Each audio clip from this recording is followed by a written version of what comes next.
Hello, my dears. Mabel Rose Thompson here. I love you all. I am 103 years old, and I still know what day it is, what year it is, and exactly where I put my keys every single morning. Now, I want you to think about that for a second, because I know what you've been told.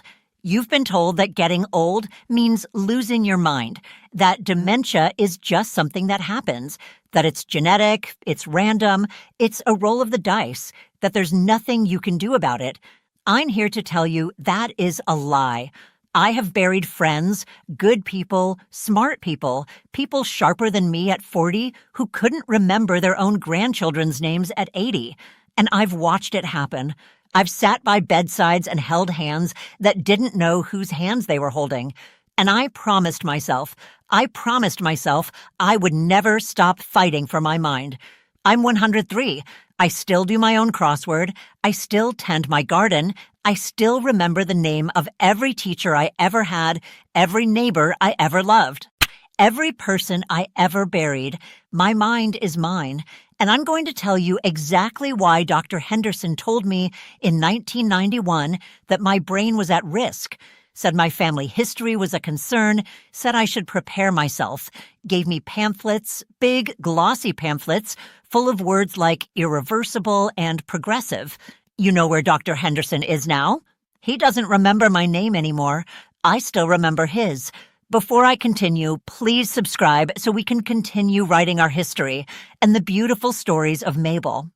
I also want to remind you that this is my only official channel, Real Talk with Time, so please check the channel before watching any video. Thank you. I love you all. Let's continue our story today. So let me tell you what I actually did and what I actually ate and how I actually lived. The food first. First things first. Your brain is made of fat, not carbohydrates, not fiber. Fat. 60% of your brain is fat. And if you're not feeding it the right kind of fat, it starts to fall apart. It's just that simple. I eat eggs every single day. 3 whole eggs, yolk and all, fried in butter. I have done this since before most of you were born. The yolk has choline in it. Choline is what your brain uses to build acetylcholine. That's the chemical your brain uses to think, to remember, to hold on to things. You throw away the yolk, you throw away your mind. I don't care what some man in a lab coat told you. He's not 103. I am. Every doctor who told me to stop eating eggs is dead. I am still here, still eating my eggs. The second thing is fatty fish, salmon, sardines, mackerel, the oily kind, the kind that smells like the sea. I eat fish at least 4 times a week, have for decades. Your brain needs EPA and DHA. Those are omega-3 fatty acids, and your brain absolutely runs on them. Without them, the connections between your brain cells start to get inflamed, they start to break down. That inflammation is what Alzheimer's researchers have been staring at for 30 years. Trying to figure out where it comes from not eating the right fat and eating too much of the wrong kind. They've been selling you vegetable oil since the 1960s, canola oil, soybean oil, corn oil. You know what those oils do inside your body? They oxidize. They go rancid in your bloodstream. They create inflammation in your arteries, in your joints, in your brain. I have never cooked with vegetable oil in my life. I use butter, I use lard, I use the fat God made, not the fat some chemist invented in a factory. Third, raw cacao. I put a spoonful of real bitter cacao powder in my coffee every single morning. Not the sweet powder, not the hot chocolate mix with the little marshmallows, the real dark, bitter stuff that tastes like dirt and strength. It has something in it called PQQ, para-hydroquinone, and don't ask me to spell that twice, that tells your body to build new mitochondria in your brain cells. That means your brain cells are making new energy engines. Your brain is literally rebuilding itself. My grandmother would have called it medicine. Scientists finally caught up and started calling it that too. Fourth, blueberries every single day. A big handful, blueberries, blackberries, raspberries. The darker the better. You know what makes them dark? Polyphenols, anthocyanins. The color is the medicine. Those compounds cross the blood-brain barrier, which is a wall between your bloodstream and your brain, and they go to work, reducing inflammation, protecting neurons, cleaning up the damage. God made them sweet on purpose, so you'd want to eat them. That's not a coincidence. Fifth, I have never eaten anything that came out of a crinkly bag with a cartoon on it. Not at 40, not at 60, not now. Ultra-processed food destroys your gut, and when your gut is sick, your brain is sick. There's a highway of nerves running from your gut to your brain called the vagus nerve. When your gut is inflamed, it sends signals up that highway, and your brain starts to fire wrong. They call it the gut-brain axis. Now, I call it what my grandmother called it.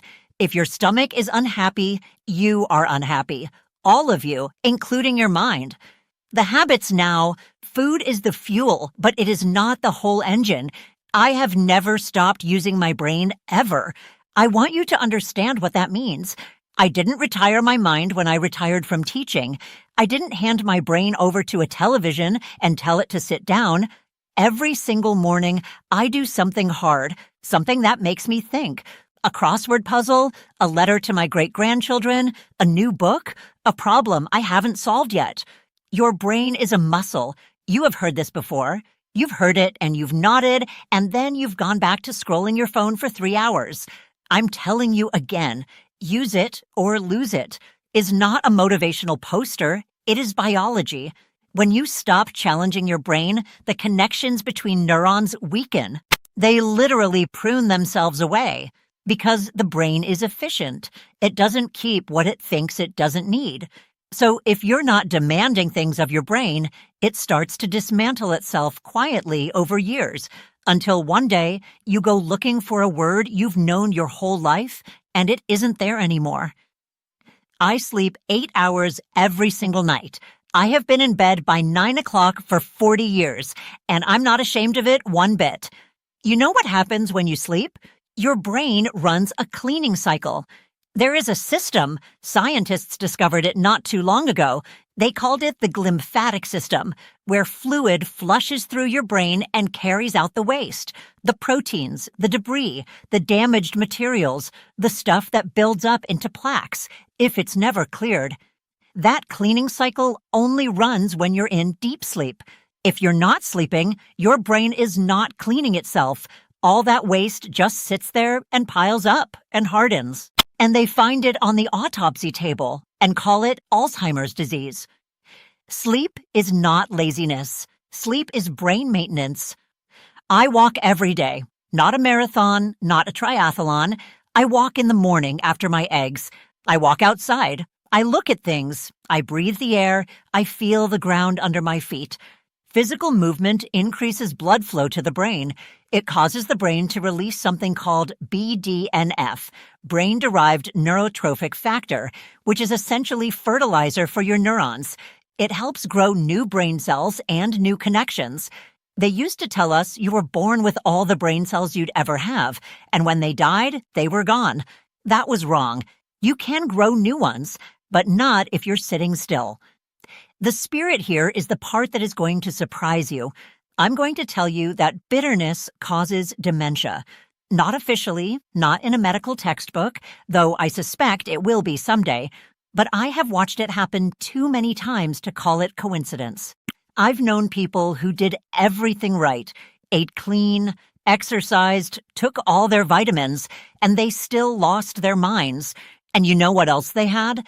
Decades of unresolved anger, decades of resentment they carried around like a weight, a brother they hadn't spoken to in 20 years, a daughter-in-law they despised, a grudge they nursed so carefully it became part of their identity, chronic stress. And that is what sustained anger is. It is stress floods your body with cortisol, and cortisol, over years and years, damages the hippocampus. The hippocampus is where memory lives, where you store your life. Cortisol erodes it slowly, like water wearing down a stone. And one day, you wake up, and your stone is gone. I have made peace with everyone I needed to make peace with. Some of them weren't easy.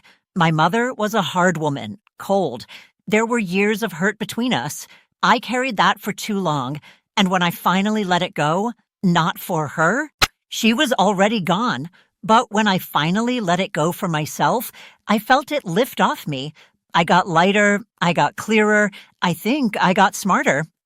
Forgive people, not because they deserve it, because you deserve peace, because your brain deserves peace, because hate is a poison and you are the one drinking it. And find your purpose. I wake up at 5:30 every morning because I have things to do. A garden that needs tending, a great-granddaughter who calls me every Tuesday and tells me everything, neighbors who stop by, letters to write, books to finish. I have reasons. People who have no reason to get up, who have retired from work and then retired from life, they are the ones I watch decline. Not always, but often enough. Your brain needs a job. Give it one. The thing nobody wants to hear, I'm 103 years old, and I have watched the entire arc of this. I watched them demonize fat in the 1950s. I watched them push margarine and then apologize for margarine. I watched them tell us eggs were killing us, and then reverse that too. I watched them invent 100 diets and sell 1,000 supplements and fund 1 million studies. And through all of it, the people who kept their minds longest were eating simple, real food, using their brains every day, sleeping like it was sacred, moving their bodies, and making peace with their lives. No magic pill, no expensive program, no optimization algorithm. Real food, a working mind, real sleep, movement, and peace. That is the whole thing. That is what I've done for 103 years. I'm going to tell you something now, and I want you to hear it. You are running out of time to start, not because you're old, but because the damage builds slowly, quietly, for years before you notice it. The time to feed your brain is now. The time to sleep is now.